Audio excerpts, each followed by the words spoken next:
Hola amigos, ¿qué te lleva a emigrar a España? Esta es una pregunta que da vueltas cuando estás a punto de dejar el sitio en donde naciste, en donde quizás están los restos de tus padres o de tus abuelos, en donde están tus amigos de la infancia, si los tuviste, si no, de la universidad, tu gente, tus primos, todo, todo lo tuyo, toda tu familia. ¿Qué te puede llevar a ti a pensar en irte a otro país? ¿Emigrar a España, por ejemplo? Pues hoy te lo cuento en este programa. Y en esta oportunidad, te lo pienso contar como un cuento muy personal, que te va a gustar esta historia. Así que comenzamos por las tres primeras condiciones que te pueden llevar a salir de tu país y buscarte la vida en otro país. Hay unos que tienen suerte y hay otros que no. Pero bueno, la primera es el idioma. Esa fue para mí súper importante, el español. La segunda, la acogida que sentí de la gente, lo que conocí cuando vine.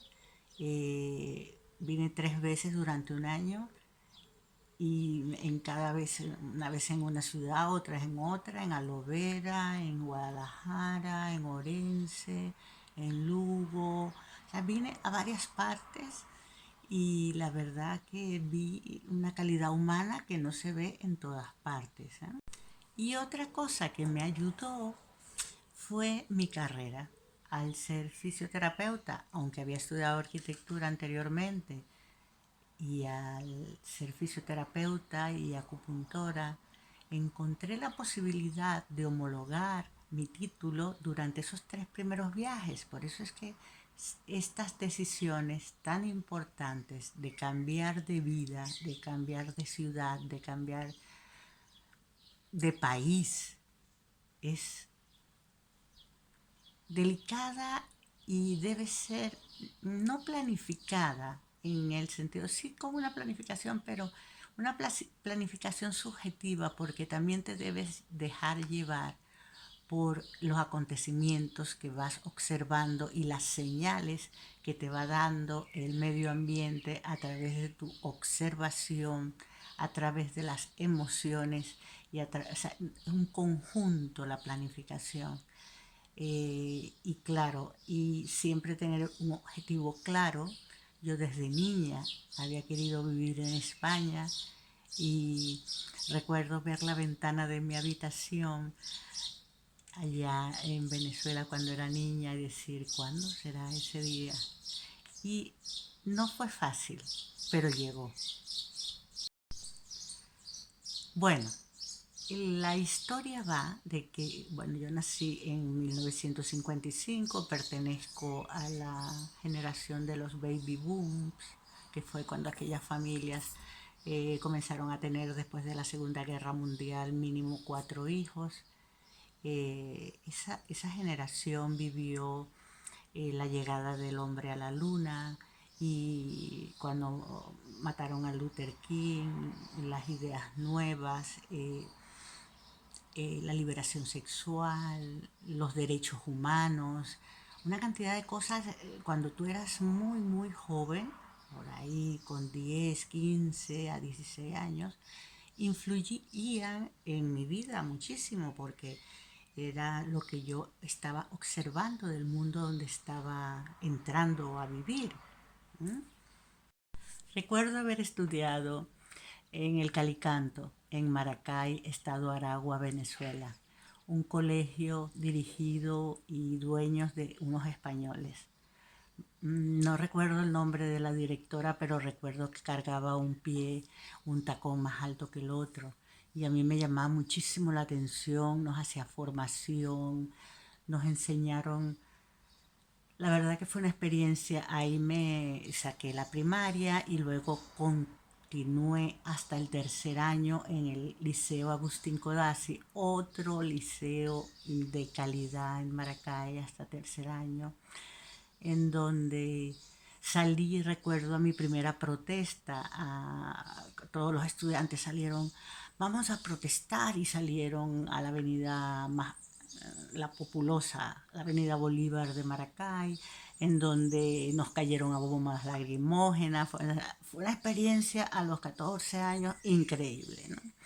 Encontrarme con los derechos humanos, encontrarme con muchas cosas que esa generación le tocó vivir y que no es el tema, pero que cuando lo nombro es interesante. El que le guste ahondar un poco en esto, pues estudiar a esta generación que es de 1946 a 1957, si no me equivoco. Bueno, en fin, seguro que me equivoco. Aquí estamos hablando de cómo una persona que había hecho su vida, que su marido había conseguido su sueño de trabajar en la mejor empresa, una de las mejores empresas en Venezuela, Caracas, su sueño de toda la vida. Edelca ya no existe. Edelca se ocupaba del Guri y de todas las líneas de transmisión. Era como decir la mayor, una empresa, la mayor empresa termoeléctrica, que distribuía energía eléctrica por todo el país y se la vendía a otras compañías que eran quienes los distribuían domésticamente. Pues bueno, esa era su ilusión, había estado ahí, le faltaban 5 años para jubilarse, y 5 años antes, o 6, el hijo mayor, una oportunidad, porque muchos españoles vivían en Venezuela y nuestros vecinos eran venezolanos, y se habían venido unos españoles porque veían la situación que ya se les venía en Venezuela. Habían vendido su casa y bueno, habíamos sido muy amigos, les había enseñado a leer y a escribir a Amelia, a mis hijos, al menor, y los hijos de ella tenían una muy buena relación con mi hijo cuando tenía 15, 16 años. Bueno, total que le dieron la oportunidad y vino y se pudo quedar. Bueno, se me vino un hijo y al año siguiente el otro le sale una oportunidad por esgrima, pero en otra ciudad. Pues yo te estoy hablando de Orense, donde llegó mi hijo, el mayor. Pues esto fue Guadalajara. Se me presentaron las oportunidades y tuve la capacidad de verlas, y además la emoción de irte a tu país de regreso y dejar a tus hijos aquí era terrible. Mi hijo mayor era bastante mayor, tienen 11 años de diferencia, pero mi hijo menor tenía 14 años. Lo estaba dejando muy bien ubicado en una residencia estudiantil que hay aquí en Guadalajara, que se llama Príncipe Felipe, la pueden buscar.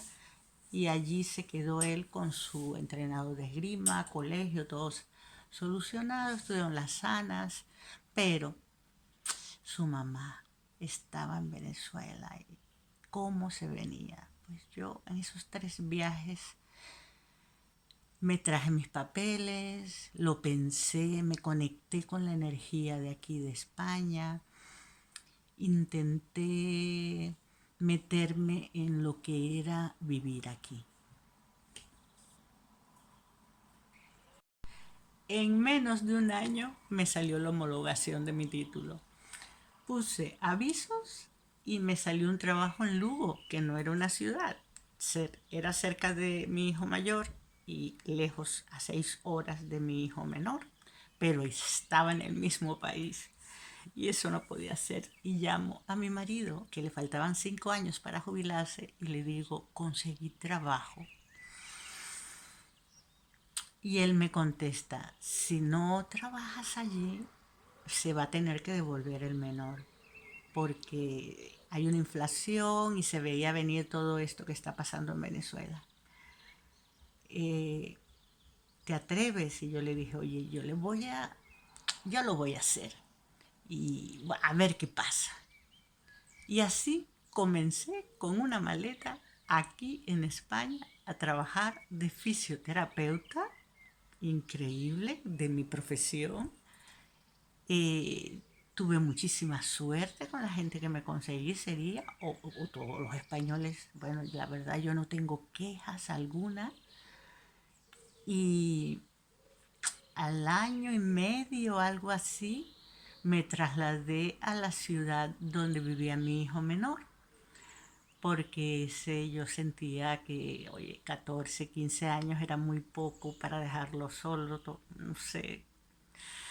Y aquí conseguí trabajo en una clínica, en la mejor clínica de la época, y allí comencé la rehabilitación y a darme a conocer como María Elena Marín y a poner todo el interés en mis pacientes. Tuve la oportunidad de hacer un máster en fisioterapia del aparato locomotor en la Universidad de Alcalá.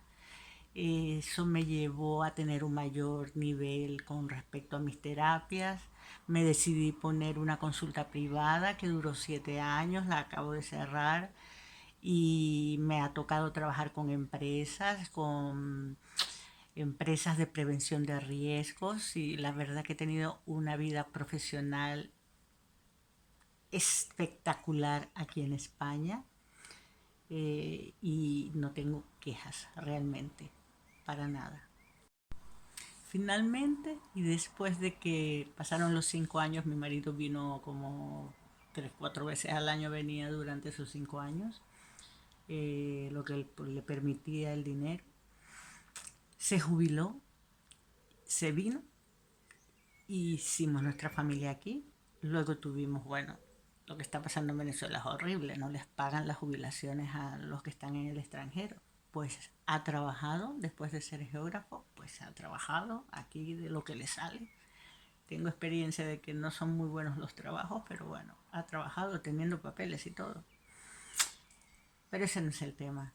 Pero mis hijos tuvieron las mejores oportunidades en trabajo, en educación, y eso valió la pena.